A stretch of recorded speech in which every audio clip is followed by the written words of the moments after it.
বন্ধুরা, কেমন আছো সবাই? আশা করি ভালো আছো। তোমাদের মাঝে একটি নতুন ভিডিও নিয়ে এলাম। কিভাবে ফেসিয়াল শেভ করবে, কিভাবে শেভের পরে ফেসিয়াল করবে, কি কি উপাদান লাগে, স্কার্ফ, তারপরে ভালো করে স্কার্ফ ব্যবহার করতে হবে এবং শেভের পরে সুন্দর করে দানাযুক্ত স্কার্ফ দিয়ে তোমার ফেস সুন্দর করে মালিশ করতে হবে। মালিশ করার পরে দেখা যাবে যে তোমার ফেসে কোনো র্যাশ আছে কিনা, সেই র্যাশটাকে বের করে সুন্দর করে করতে হবে।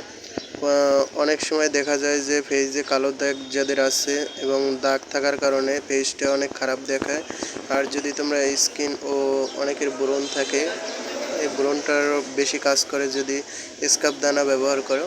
স্কার্ফ দানা ব্যবহার করলে হয় যে তোমার ফেসের যে রেশ থাকে, কালো রেশ, এটা দূর হয় এবং সুন্দর মতো উজ্জ্বল এবং ফ্রেশনেস থাকবে আর দেখতে অনেক সুন্দর লাগবে এবং সৌন্দর্য বজায় থাকবে।